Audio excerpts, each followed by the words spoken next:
There we are. We're live. Hello and welcome to the Enlightenment Exchange. If you haven't noticed, we've changed the name of our channel, and this makes a lot more sense to me. Divine Conversations on the Enlightenment Exchange. Hi, John. Hi, Melanie. Hi. How are you guys this week? Hi. Rocking. Good. Happy summer, everybody. Yeah, Just happy everybody summer. in the Northern Hemisphere. Yeah, it's definitely found its way here, it seems like. Although I don't know, because I think I saw a couple of days this week that are back down in the 60s. So crazy stuff, right? Like, oh, well, what are you going to do? So, P.S. If you're watching and you haven't yet, please hit that subscribe button. Because we would just like it if you did. Right. Be cool. Good karma. Good karma. Yes. Anyway, so money. I'm excited today to talk about money. And so I'll put it on a banner too across the bottom of the screen. But this is what prompted me to want to talk about money, is I actually ran across this man, Ken Honda, in a group I was in with Dougal Fraser, and they are great friends. And so he, comes into Dougal's programs now and then and speaks. And he's a really interesting character, and how he came, he another one that went into the work that he's currently doing that was resisting. Like he was like, people don't need that. You know what I mean? Like, so anyway, Happy Money by Ken Honda. Melanie, you're listening to it. John, have you picked it up yet? No, it's on my list. I'm actually going through a different book that is very similar, and it's called the Little Money Bible by Stuart Wilde. I absolutely love it.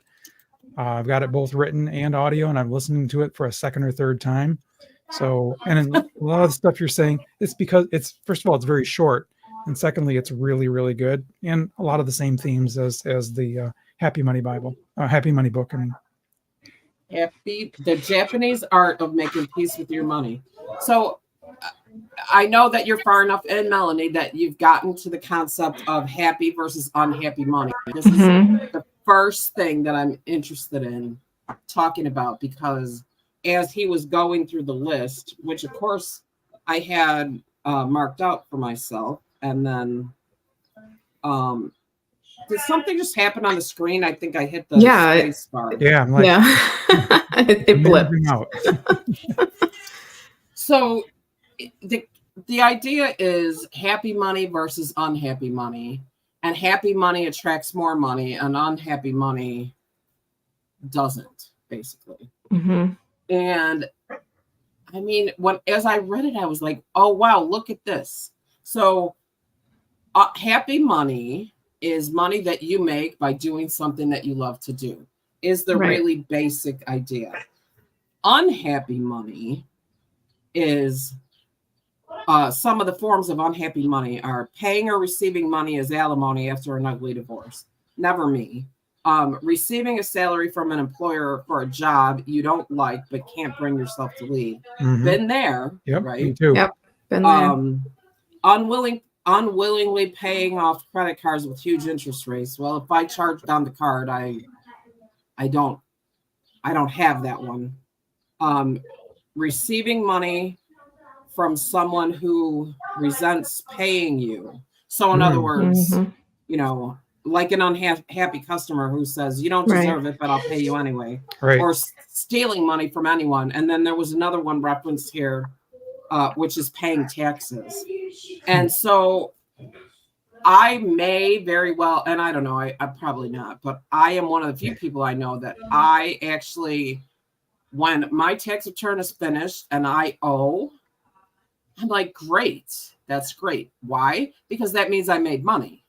Right. And you didn't loan the government some of your money. No, that is not it at all. Oh, it is not? Oh, okay. All right. No, that's not even it. That is not it at all. Not even a little bit. That's not the conversation about it. All right. It means I have net income on my money, from my business. Got it. And I owe taxes on it. that whole thing about loaning the government is a conversation we're not going to have on this show, but it's stupid. It's Okay, just I agree stupid. with it. I think it's silly too, but my accountant brings it up every year, so Yeah, well, accountants do, because that's their job. we don't want to talk about it. I Okay. will say this, and this is something I've explained to people, though. I will say it quickly, especially now.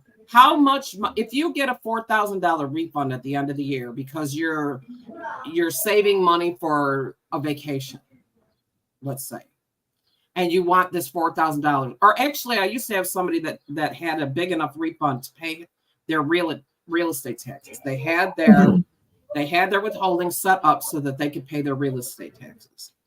And everybody's like, you shouldn't do that. You should just put the money in the bank. Where is the only place you can put money that you can't touch it? Right. Your withholding. That's it. Yeah. Yeah. CD, forget it. You can get it out. Yeah. No, there's nowhere you can put it that you can't touch it. Nowhere except for in the withholding. Now, if it was $6,000, $500 a month, and you put $500 a month into a savings account at pretty much any rate, how much are you going to earn? Not much. Pennies. Yeah. Now, if you put that money in an account and something inevitably comes up, and now you have to pay penalty and interest because you don't have the money to pay those real estate taxes. Right. Now what? Bummer. So stupid. It's an incorrect argument. Okay, right. and that's enough of that. But we digress. Back on to happy money. Right. Happy I mean, conversations. and it's interesting that because one of the things that he said that I heard that he said when we were, in the group was be willing to pay people to do something they love to free you up to do something you love. Mhm. Wow, that hits cycle, right? That hits like 3 hot spots, right? Number 1, Mhm. happily paying. Number 2, getting stuff off your plate. And number 3, doing what you love and making sure you don't do what you don't love. And enabling someone else to receive happy money. Right. Right? Doing what they love. Like, Yeah. I love that. I mean, it's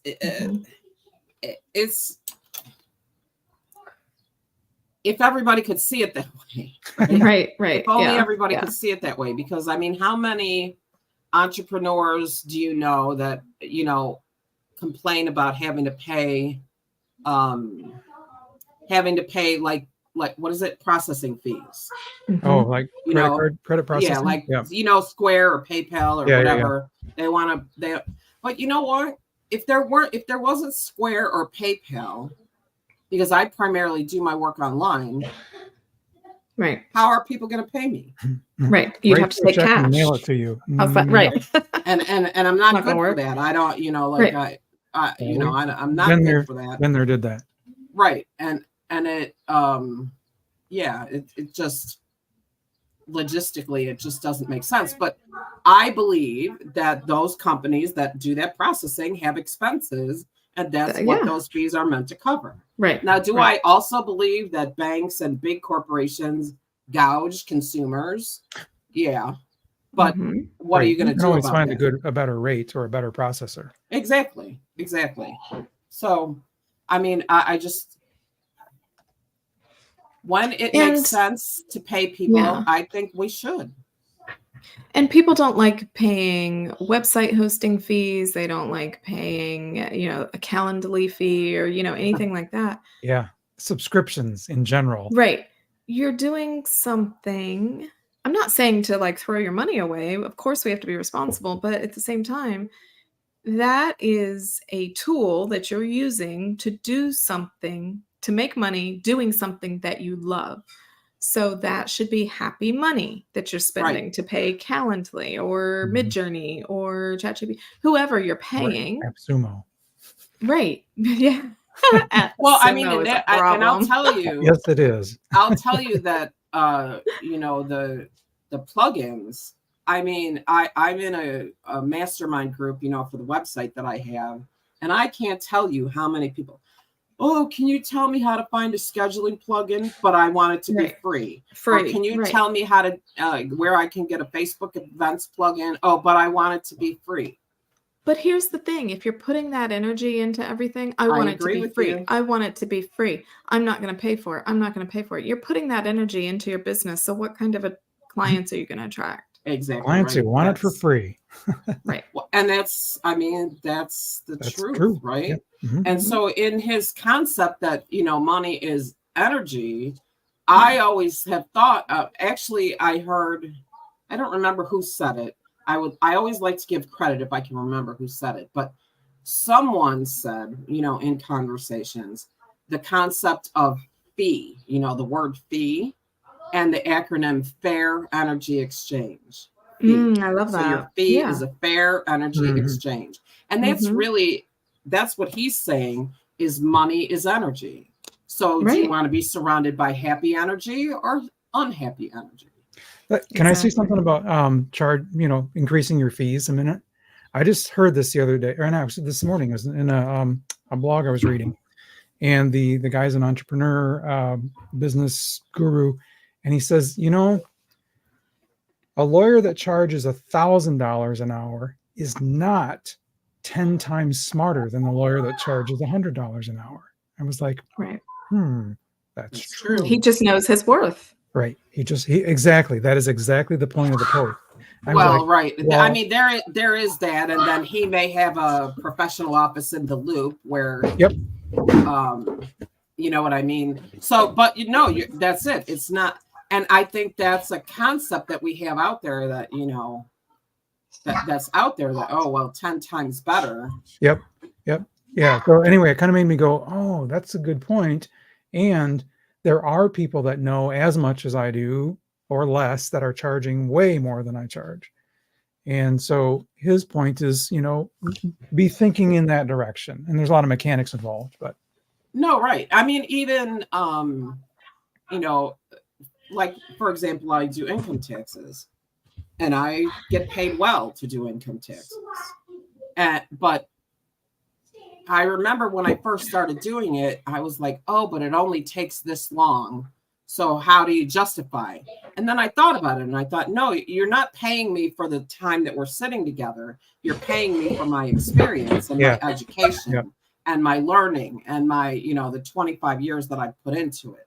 So there's a funny anecdote about, I forgot if it was Andrew Carnegie or something like that, but one of these guys that had the huge steam engine power plants, and something wasn't working right. And this guy came in and spent 2 minutes with a hammer tapping a certain area of the steam engine and fixed it. And he gave him a bill for $10,000. And the guy was like, what? You just tapped for 2 minutes. And he says, no, this is 20 years of experience knowing exactly where to tap. That's what you're paying for. yes, I had that. right. Yeah, I had that realization just this morning or yesterday because I was like, man, I am not going to do like things where I sit with the client and I fix it or whatever, because I can fix on a website something that would take them 2 days. I can fix it in 10 minutes, right? Well, and they're going to be like, well, that's not worth the money that because I charge $166 an hour. That's not worth that. It took you 10 minutes. Yeah, but I have over 20 years of, business And experience. I don't 30 even years of indulge. computer experience, yeah, like. Yeah, I don't even indulge those conversations. I Yeah. just Well, don't, this was a conversation. This was a hypothetical a conversation. I was having in my Got it. I Yep. try and I not to told indulge. myself. I try not to indulge those conversations Right, either. Right. So I told Um, myself, no, I'm being paid what I'm worth for my expertise, for the time that I've put into this, for the learning that I've done, for the certifications, for all, that is what I'm Good being for paid you. for, not the 10 So- minutes. Yeah, right. Oh, yeah, right. Although, no, not although. I didn't mean that. But John, you've heard this one before, and I'll tell you that because I used to have a retail tax preparation firm. It was one that originated in Virginia. Well, actually, there were two that originated in Virginia, but it was the second One of the franchise ones. It was one of the two franchise tax preparation firms that originated in Virginia. So anyway, when we got to be, first of all, never go to a tax preparation firm in April because you're going to pay 20% more than you would Yeah. have if you went in March. Yeah. Like, that is just common practice. Like, that's across the board. That's how it works. But I would also get people who would call and want us to review their tax return before they send it in. Mhm. So I would say, absolutely, we'll do that. $500 an hour. I mean, yeah. But why did I do that? Did I expect anyone to pay me $500 an hour? No, I did not. I didn't want to do it. We didn't have Right. what they wanted was just not worth my time. You know, Right. it was not worth the time. So it really is about, you know, managing. And I will say that I think everybody has issues with you know, charging what they're worth. And I remember that my tax preparers never wanted me to finish the return because I would look at the return and I would go at the fee and I would go, oh, and I would give the people a discount and they would go, why would you do that? Like, they were fine. The people were going to pay. They were happy. You know, we did well. Why would you do that? And, you know, obviously that was something within me that I needed to work on. So, you know, we can sit here and talk and discuss these things, but no, you know, people that are listening, we also suffer with these issues ourselves, right? Like, Mhm. Yeah. and it's, you know, so how about this one? You know, there's a big conversation when it comes to money about the idea of doing, offering like a free or a complimentary, like a complimentary, what do you call it? Like discovery call. Yep. And some people say you should do it. It's great. You know, they even have it as a like automatic category, I think, on some of the schedulers. And then there's other people that say the only people that you're going to get on a free discovery call are people who want something for nothing. And that people who are actually going to pay are just going to go ahead and book. So what do you think about that? I think it depends on the level of detail of the service. So for example, when I'm going to do something like a large, like deep dive into someone's website or someone's technical issues or especially programming, I always have a $500, you know, discovery project where I'm in getting all the details. Once I have all the details, then I have enough information to actually put together an accurate proposal. On the other hand, if I'm just doing a very simple thing and they want to, you know, they want to get on a call and kind of describe their issue, that's, you know, that's a half-hour call. That's free. Okay. I don't agree with that, but go ahead. You know, it ends up being actually it's a sales call. If it's a sales call and they actually show up, then that's different. If you're not giving them any information and you're telling them what you could do for them, then that is a sales call, and that's not really that. Yeah, that's not really okay. Good point. That's not really a discovery call. You're right about that. I mean, I guess it is a discovery call, you know, but it's those people that want just those 15 or 20 minute shorty calls to see, you know, so you can parade yourself in front of them. And I just disagree with the free nature of that, right? Yeah. I hate sales calls. Hate them, hate them, hate them. So I'll charge for them because for several reasons. Number one, I don't like sales calls mainly because after seeing all the free stuff that's out there on YouTube and all of that, and you've gotten to know me through the things that I put out and my website and all of that, if you still need to be convinced by talking to me, then I'm doing something wrong. And a 20-30 minute conversation with me isn't going to sell you. Like what I do through my social media outreach, through my marketing, through my website, that should be enough to be like, here, take my money. And so that's the first reason I don't like doing it. And then my time is money. Like if I did a day full of discovery calls and didn't get paid, what is it that I did? You know, I have nothing at the end of the day to show for it. My time is worth money. I'm gonna take another view of that. When I get I have a pipeline, right? So I have initial conversation, confirm we're a good fit. I send a proposal, and then when we get on the call, the way that I know I've got someone that I can work with is I get to meet them and see them face to face And Yeah. that human connection, that vibe right there is it. That is the sale. And so I love to get on those calls where I'm talking to the prospect, face to face, one on one, and just enjoying every minute of it. So those are extremely valuable for me in the process of how I work with people. Now Which that I makes get. sense to me. No, that makes sense to me because we are not talking about a $200 thing or even a $500 service you're offering. These Yeah. people that you're working with, we're talking, these are large jobs that we're Yes, talking about, right. right? You're Absolutely. not doing that to sign up somebody for a tarot reading, No, Okay, right. right? Yep. In Like- which case, then I would say, cool, $50. And if you sign up with me or if you agree to do the work, then I'll take that $50 off. I you know have what I done mean? that. I have done that. Yeah. Yep. I have done Because that. still, your time is worth something. Yep.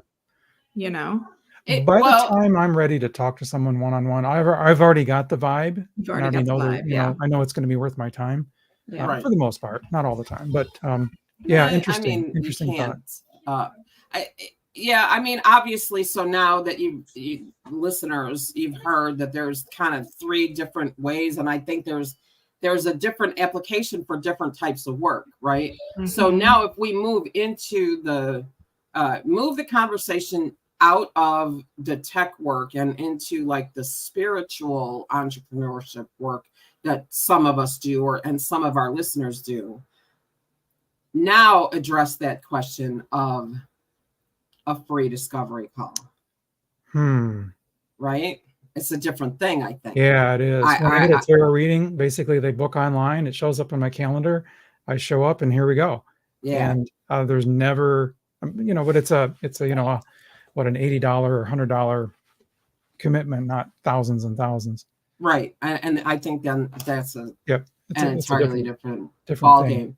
So now you have that, but that now I do have a 30-minute discovery call on my website, and I do charge for it because that discovery call is for me to lay out the program for them, and then they get the limiting belief workbook from that, and they get my recommendations, and they get links to music or things like that that I think is relevant and helpful for them. So because let's face it, then you go into, well, the work is this much because it's a package for this or that. The person that's willing to pay you that $75 for that discovery call is more likely to go on and book, right? Yep, I agree. So, I think when someone pays for a discovery call, they're committed already. And it's very rare that they would attend the discovery call and then realize, no, this isn't really for me, and then leave that money on the table.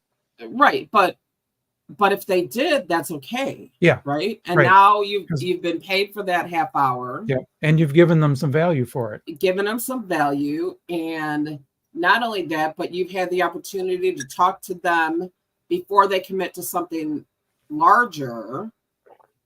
Yep. So that if you are a good fit, because when you're talking about like a coaching relationship, you're talking 4 weeks or four sessions or 8 sessions.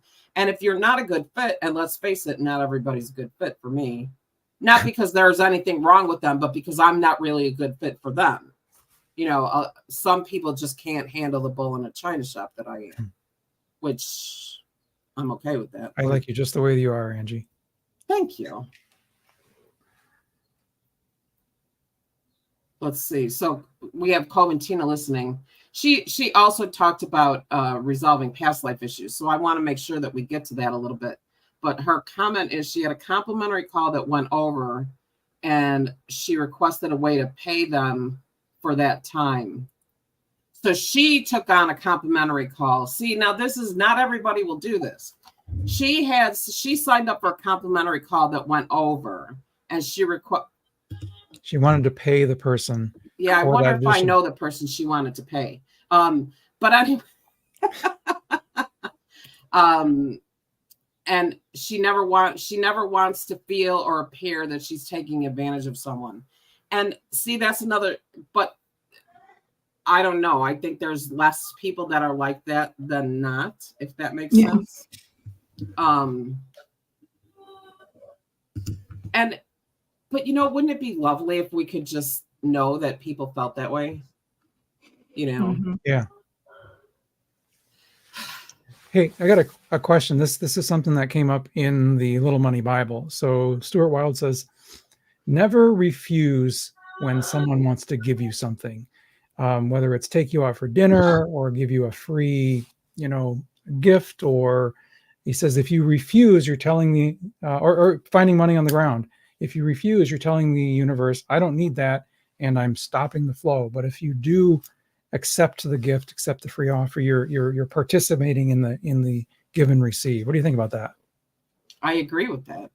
Now, if you find money in a wallet that's got an ID in it, you should be returning it, right? I agree. But that it's interesting that you brought that up, because I made a change in this. It is some years ago already, but one of the things was, going out to lunch with somebody, and then that inevitable argument about who's going to pay, And so I always warn people, if you go out to eat with me and you try to pull that thing where, oh, I'll pay the check, and you don't really want to pay the check, you better have the money to pay the check, because I'm going to go, okay. Yeah. Yeah. I'm not going to argue about it. Like very much like if I say I'm going to take the check, I don't expect you to feel any kind of way about it. I'm doing it because that's what I chose to do it, right? Like I'm doing it freely of my own free will. So there's no need to argue, because I'm going to get my way anyway. Let's face it.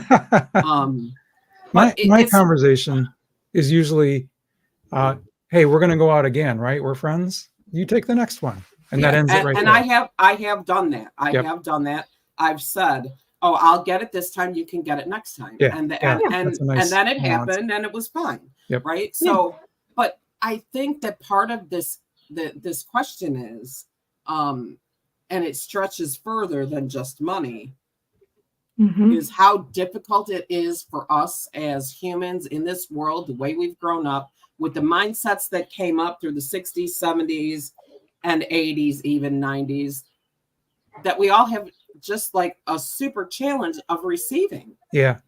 Yep. I believe it's because, at least what I've discovered for myself, it's because I was told from the moment I came online that I'm worth nothing. Absolutely. Out of the womb, a sinner, bad, I can't do anything right, blah, blah, blah, blah, blah. And that's not just me. That's collectively. We all believe that. It's a collective wounding. There's one of those religions out there that kind of has that as a basis. That all of them. You're bad. You're not worth anything. And even if you're not brought up in a religious household, you still like TV and movies and everything, you're not worth anything unless you're beautiful and you're skinny and you're this and you're that. And we have such a self-loathing of ourselves collectively that we don't think talk we're about worth that money all the time when they go into therapy. Like, I've got this huge self-loathing problem, and I'm working it out with my therapist. And I'm like, that's really interesting. I did not grow up with that. Somewhat, but I kind of said, no, I don't believe that. Well, I mean, for me, it's the foundation of my cut 'em loose philosophy, right? Everybody knows about my cut 'em loose by now. People I haven't spoken to. There are people I haven't spoken to in ages, because you can only be told you're a piece of crap for so long before you either A, believe it, or B, cut 'em loose. I cut 'em loose. Now, does that mean I didn't have self-esteem issues? No, it doesn't. But at least I had a fighting chance, right? So now, and it's interesting because I am a cut 'em loose. And when I say cut 'em loose, I don't hold grudges either. I don't. Right. You let it go. You literally let it go. I do. And sometimes things, sometimes things take a while to cycle through. But I never, you'll never hear me say, oh my God, my childhood sucked. I'm 65 years old. Right. But get over it, right? Like, oh, I'm not 65 yet, though. A few more months. Hold on a minute. Can we Few celebrate? more months now. Although I did get my Medicare card in the mail yesterday. But anyway, I don't have the bandwidth to carry that kind of energy around with me. So, but what's really interesting is that I also, if there are people that haven't reached out to speak with me for a while, there's something in my head that tells me, well, they're mad at me, or some thing like that. I did something wrong. Right. Yeah. The story in your head. Yeah. Yeah. So that's an interesting how the topic of money can take a turn into different things. But before we run out of time, I want to talk about this topic a little bit, because this is something I find a lot in my Akashic work, and that's resolving past life issues with money. Past life patterns of action and choice can really have an effect on on your relationship with money, and how you manifest it, and how you bring it into your life. But the other thing is that, when you're on the other side and you set yourself up to come here and you choose to experience the energy of abundance, right? If you choose to experience the energy of abundance in this physical go-around, and you don't pay attention to what's going on, you could very easily experience the energy of lack, which is the polarity of abundance. And so I believe, because the physical world is a world of polarity. This world doesn't exist without polarity. The third dimension doesn't exist without polarity. Right. You can't transcend polarity. You can't move beyond polarity. It is what it is. Good, bad, dark, light, abundance, lack. You just can't.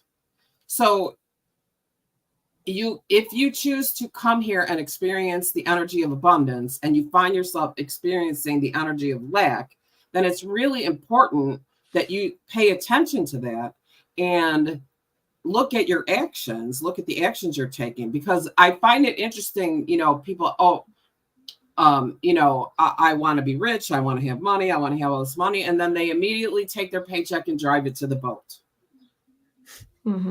What you're doing is enforcing the energy of lack when you do that, right? Like there's no, and that, I think, because we've talked about this, trying to finance your life, or trying to finance something through gambling or winning the lottery. I just don't think you can do that, because it's too fine a line between abundance and lack. That teeters right on the edge of it, right? Like, and there's a lot of fear energetically tied to that whole to gambling, right? Because a lot of people are going in there, oh my God, I gotta win this money, I gotta, and maybe needs a new pair of shoes. And if you listen to, and I've heard this, I've heard this from more than one person. Everybody will tell you that if you go gambling with, they call it scared money, you're going to lose it. You're going to lose, yeah. They literally say that if you go in gambling with scared money, like the rent money, going to lose it. You're just going to lose it. So that speaks the idea that there's an energetic situation going on there too. People walk in like, I like to go gambling, but I go with this much money because I know I can lose that and it's no big deal. That's all I take. And when it's gone, it's gone. Generally, I walk out with about what I walked in with, which is Did you have fun? That's all that matters, right? Exactly. I always find it fun when I go to a hotel that has a casino as part of it, and they give you a big stack of chips, for free. And without exception, when I'm done with it, it's like I got rid of like $50 worth of chips, and I won $5 worth of chips. Like, interesting. I won something, but yeah, right. Well, to me, it's like because I like to play, like the Mega Millions and stuff. And I like scratch off tickets. Mostly I play with their money. Right. Just cash in the tickets and get new ones. But once in a while, I'll be like, well, I'm gonna do a 20, and and then if I walk by the machine and it's not working, I go, oh look, I won 20 today. So so what a great attitude. it is. So this is a really interesting story because she's sharing it in the comments. I have seen iterations of this in Akashic work that I've done. She was a slave to royalty, and in this life, she hated money and not into material things. And if I had one penny, and if I felt someone needed more than me, I would give it to them. This is the kind of energy that endures lifetime after lifetime after lifetime. And this is the kind of energy that needs to be cleared consciously so that you can move forward into this life and be abundant. Mm-hmm. That reminds me something that Stuart Wilde said. He says when people are talking about the give and receive and the flow, they always think about money, but he says, try this. If you can give of your kindness and give of your time and give of your love, and that starts the cycle, then once that kindness and love and goodwill giving and receiving, the money giving and receiving will just start, will kind of follow that same cycle. But if you start with that goodwill, then it's easier to get into the money side of it. That makes a lot of sense. I love that. I'm like, wow, that's a really good way to look at it. I love that, but I feel like there's a tendency to get stuck in that and then be like, when someone hands you a $500 check, oh, I can't take that. I can't take that. Why? This is the universe giving you abundance. Right. You know what I mean? It's almost like easy to get stuck in that goodwill thing. I love that. I love it. Give what you can.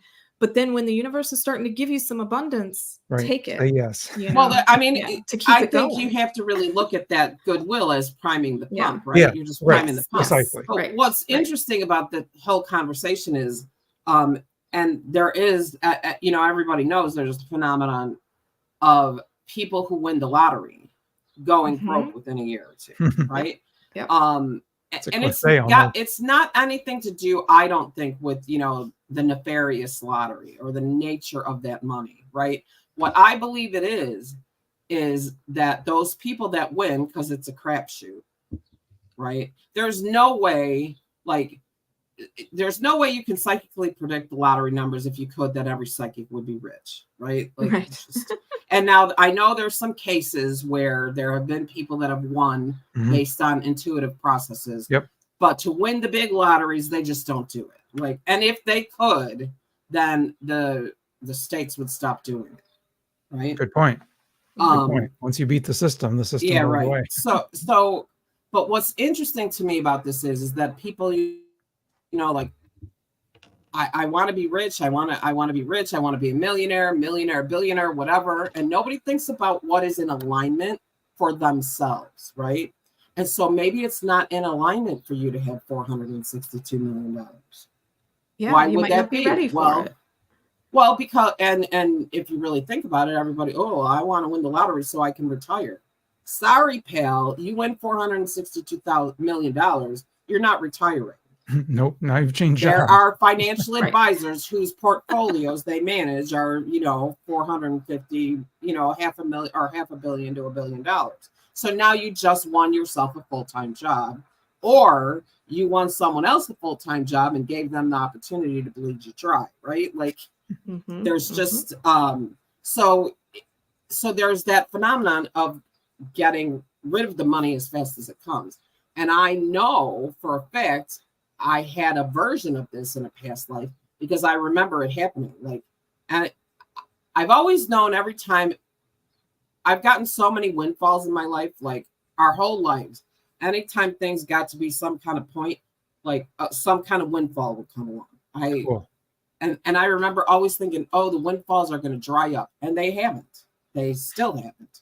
So there's that part of it. But then, if they were sizable amounts, be like, well, let's get this and let's get this and let's get this. Let's get rid of this money because I don't know what it's freaking me out, to have this money.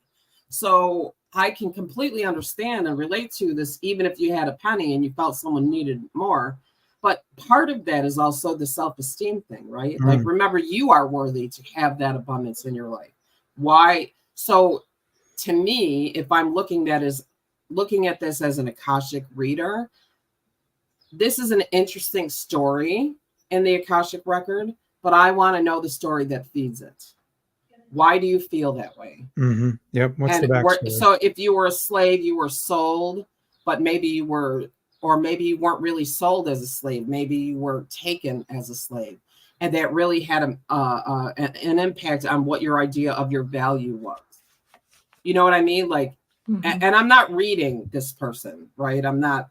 So, but I'd want to go further. If I'm doing Akashic record reading for this person, this is one issue, but what are the other ones that feed into this? Because addressing this will help, but addressing them will get rid of the attachment mechanisms, right? So this issue doesn't come back around again. So it's really fascinating how many times you talk to people, because that is something a person absolutely cannot control, is what is in their Akashic record. What kind of past life. I remember there was a while where everything seemed to like go bad for me. And I was like, what the hell? Was I Lucretia Borgia or something in a past life? Like, and you know, it turned out that it was my surroundings and the people I was with, and oppression, really. And that's enough of that story. So if you feel that way, how do you counter it? Feel, you know, like you need to give everything away? Yeah. And you know, and let's add to that. How do you counter that feeling without feeling like you have to stop paying for everything? You know what I mean? Like, I would sign up for an Akashic reading with Angie. Oh, there you go. That's not what I was going for, but okay. But now that you mention it, it actually makes sense. I know, right? Like, but so it's, you know, because it has an impact, especially those of us that are trying to create these businesses online. We need to spend money to make money. You just do. Yeah. But I'm here to tell you, like, I have a website that pretty much brings me nothing. Why is that? Because I don't promote it. I don't put it out there. You know, like, you could build all the websites you want, but that doesn't mean anyone's going to show up. Right. You know, the only thing it brings me is when people have met me and they've gone looking for me. Right. Like, it's, you know, and I'm sure there's Google and all those things. So how do you take that out of the conversation for a moment, and how do you address what's going on with yourself that will really help you to find and release these things? Like, do you create affirmations? Do you do mirror work? Do you I think a big part of it is gratitude for what you already have. Oh, there you go. You know, there you go. It's just because that's a thank you to the universe, and gratitude just begets more abundance. That's it, right? I mean, that's the give and take, isn't it? Yeah. Grateful for what's come your way, and then the universe is like, oh, look at gratitude. Right. All right, we'll send more. Yeah. That's what it is for me, is gratitude. And then I will do healing when I'm in the Akashic records. If I find out what it is, there's just this healing method that I do with Archangel Shamuel, where he will give you a golden bubble, and through the Akashic record work, you figure out what those limiting beliefs are and what you dealt with and all of that. And then you can put it in the bubble, and he sends it up to source to transmute it. And then you download better beliefs, affirmations, and things like that. And I'll write them down when I'm in the Akashic. I'll write them down. Cool. And then he puts those downloads into the golden bubble, and then you bring it into your heart and really absorb it. And then I just, keep saying them. I have just, affirmations written everywhere, and I wrote down Angie's that she told me the other day. Only good comes to me, and only good comes from me. Oh, that's a that's favorite. part of Yep. that's That's a part of good the one. prayer of intention. Yeah. That doesn't really have anything to do with money, but I love No, it. it does though. It does though. If you think it about does, it. right? Good money, right? Money, good, happy money comes through me, comes to me, and happy money comes from me whenever I have to pay a bill or whatever, And Right, because I mean, like if you look at bills, or like I started with the taxes, yeah, you pay the electric bill. You, instead of begrudging the money to the electric company, you're grateful for the electricity. light and the refrigerator and the cold drink and whatever. I'm grateful it might I be. live in a country that has electricity. Right. Yeah, right. I mean, And I'm grateful that I have the money to pay it. Mhm. There you go. So it's really. I'm just laughing because our fridge failed last week and we just got a new one. So, Oh yeah, Nice. Mine is only a couple years old too. So well, mine didn't know me anything. I was 15 years old. yeah, right. Oh, wow. Yeah, I mean ours I think was 10, and who knows how long it was here before we. But when it failed well, spectacularly. Like it failed spectacularly. Like sparks and smoke. Huh? Well, water, no water. Oh no.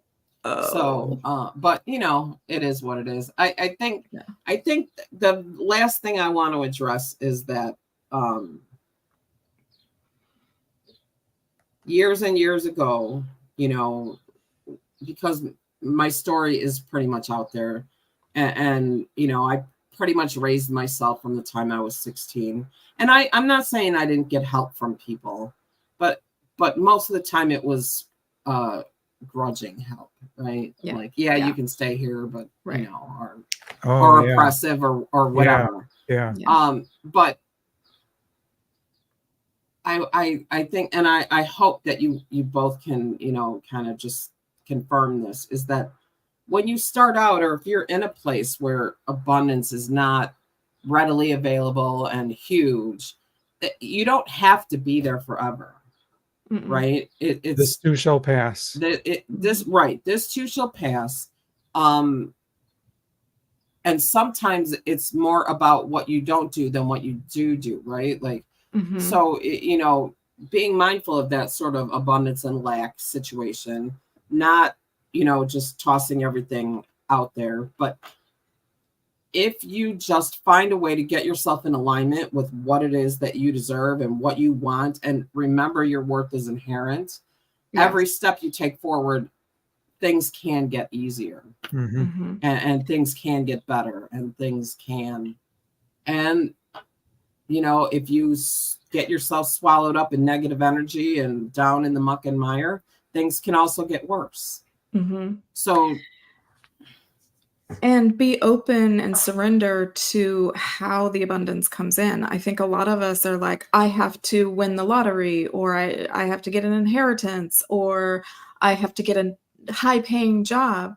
And they're like, and then somebody offers to give them money, or some other abundance comes in, and they don't acknowledge it and are grateful for it or receive it. Oh, I shouldn't have gotten this. And that's in that is in one of Radley Valentine's books about I think it's the Be Your Own Genie one. Yeah.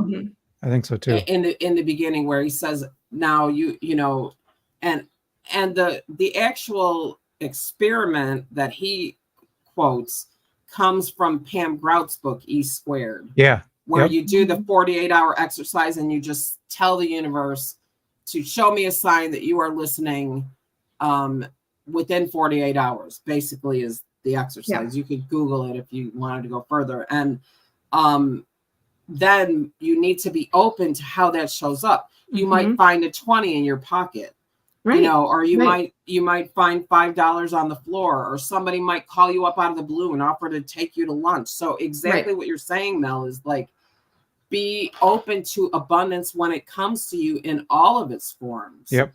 And be grateful for it. And be grateful for it. Receive it and be grateful for it. Mhm. Gratitude is a big deal. And, you know, I It is. remember, you remember the Oprah, you know, write a gratitude journal, your life will Mhm. change. And I did, and it didn't.